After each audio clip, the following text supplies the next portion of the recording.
জাতীয় সংসদ নির্বাচনের দিনক্ষণ এখনও চূড়ান্ত না হলেও নওগাঁয় মাঠে নেমেছে প্রধান দুই রাজনৈতিক দলের মনোনয়ন প্রত্যাশীরা। নানাভাবে ভোটারদের কাছে যাওয়া ও তাদের নজর কাড়ার চেষ্টা করছেন সম্ভাব্য প্রার্থীরা। এক্ষেত্রে বিএনপি ও জামায়াতে ইসলামীর নেতাদের বেশি সরব দেখা গেছে। অন্যান্য দলের নেতাকর্মীদের তৎপরতা তেমন চোখে পড়েনি। এ জেলায় আসন রয়েছে মোট ৬টি।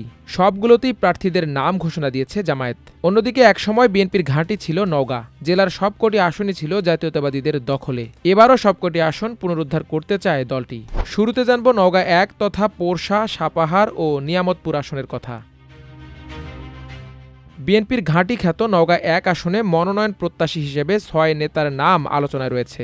আলোচনার শীর্ষে রয়েছেন এ আসন থেকে পরপর ৩ বার নির্বাচিত সাবেক এমপি ডা সালেক চৌধুরী। তিনি নিয়ামতপুর উপজেলা বিএনপির সভাপতি। এছাড়া আলোচনায় রয়েছেন ২০১৮ সালের নির্বাচনে বিএনপির প্রার্থী নিয়ামতপুর উপজেলা বিএনপির সাধারণ সম্পাদক মোস্তাফিজুর রহমান। দলটি থেকে এ আসনে আরও নির্বাচন করতে চান পোরশা উপজেলা বিএনপির সাবেক সাধারণ সম্পাদক মাসুদ রানা, বিএনপি চেয়ারপারসনের উপদেষ্টা প্রকৌশলী খালেদ হাসান চৌধুরী পাহিন, পোরশা উপজেলা বিএনপির সভাপতি শাহ আহমদ মোজাম্মেল চৌধুরী ও কেন্দ্রীয় যুব দলের সাবেক নেতা মাহমুদুস সালিহিন। অন্যদিকে মাঠে প্রচারণা চালাচ্ছেন জামায়াতের একক প্রার্থী অধ্যক্ষ মাহবুবুল আলম।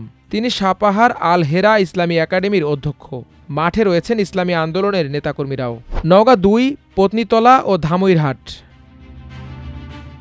এ আসনে ইতোমধ্যে প্রার্থীর নাম ঘোষণা করেছে জামায়াতে ইসলামী। তবে এনসিপি, গণ অধিকার পরিষদ, আমার বাংলাদেশ পার্টি সহ অন্যান্য দলের তেমন তৎপরতা নেই।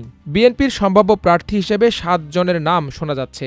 তারা হলেন বিএনপির কেন্দ্রীয় কৃষি বিষয়ক সম্পাদক সাবেক এমপি শামসুজ্জোহা খান, নওগাঁ জেলা বিএনপির সাবেক সহসভাপতি খাজা নাজিবুল্লাহ চৌধুরী, বুয়েট ছাত্রদলের সাবেক সভাপতি ইঞ্জিনিয়ার KMS মুসাব্বির শাফি, ধামইরহাট পৌরসভার সাবেক প্রশাসক ও ধামইরহাট উপজেলা বিএনপির সাবেক সভাপতি চপল চৌধুরী, ধামইরহাট উপজেলা বিএনপির নেতা ইসমাইল হোসেন, রুয়েট ছাত্রদলের সাবেক নেতা প্রকৌশলী কামরুজ্জামান মিলন এবং নওগাঁ জেলা মহিলা দলের ভারপ্রাপ্ত সভানেত্রী সামিনা পারভিন পলি। এ আসনে বিএনপি নেতা শামসুজ্জোহা খান ৩ বার এমপি নির্বাচিত হয়েছিলেন।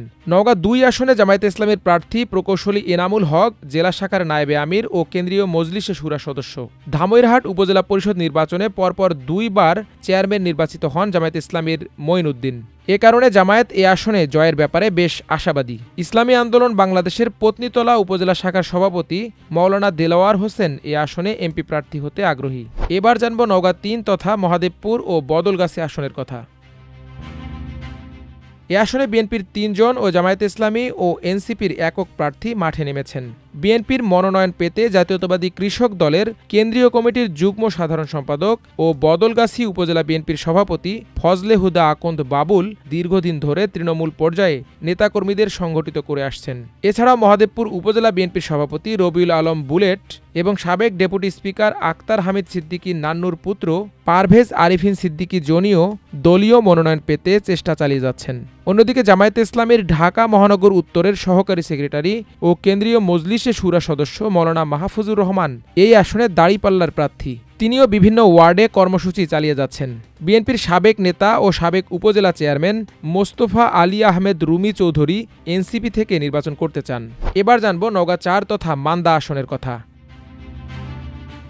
এ আসনে মাঠে সরব রয়েছেন বিএনপির কেন্দ্রীয় নির্বাহী কমিটির সদস্য ও ঢাকা বিশ্ববিদ্যালয় ছাত্রদলের সাবেক আহ্বায়ক এবং সদ্য নির্বাচিত উপজেলা বিএনপির সভাপতি আব্দুল মতিন, মান্দা উপজেলা বিএনপির সাবেক সভাপতি মোকলেসুর রহমান, সাবেক সাধারণ সম্পাদক ও মান্দা উপজেলা পরিষদের সাবেক চেয়ারম্যান ডাক্তার ইকরামুল বারী টিপু, উপজেলা বিএনপির সাবেক আহ্বায়ক শফিকুল ইসলাম বাবুল চৌধুরী। এ আসনে জামায়াতে ইসলামীর প্রার্থী দলের জেলা শাখার আমির খন্দকার মোহাম্মদ আব্দুর রাকিব।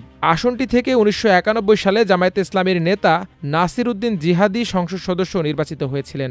সে সময় তিনি বিএনপি ও আওয়ামী লীগের শক্তিশালী প্রার্থীদের সঙ্গে ত্রিমুখী লড়াই করে নির্বাচিত হন। আসনটিতে এবারও জামায়াতে ইসলামী বেশ সরব। এবার জানব নওগাঁ ৫ তথা সদর আসনের কথা।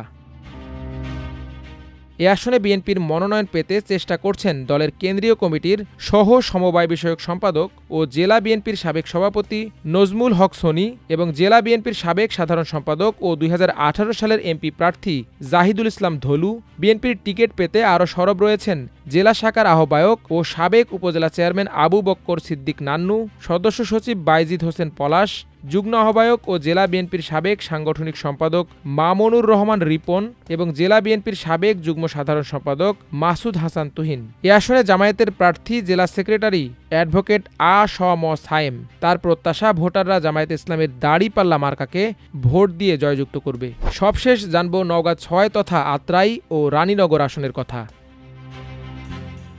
এ আসনে বিএনপি থেকে মনোনয়নের জন্য চেষ্টা করছেন বিএনপির কেন্দ্রীয় কমিটির কার্যনির্বাহী সদস্য আনোয়ার হোসেন বুলু, জেলা বিএনপির যুগ্ম আহ্বায়ক ও আত্রাই উপজেলা বিএনপির সভাপতি শেখ রেজাউল ইসলাম রেজু, রানীনগর উপজেলা বিএনপির সভাপতি ইসহাক আলী এবং জেলা বিএনপির যুগ্ম আহ্বায়ক আমিনুল ইসলাম বেলাল। এছাড়া সাবেক সংসদ সদস্য ও সাবেক মন্ত্রী আলমগীর কবিরও এ আসন থেকে বিএনপির টিকিট পেতে তৎপর রয়েছেন। আসনটিতে জামায়াত ইসলামের প্রার্থী আত্রাই উপজেলা জামায়াতের আমির মোহাম্মদ খবিরুল ইসলাম।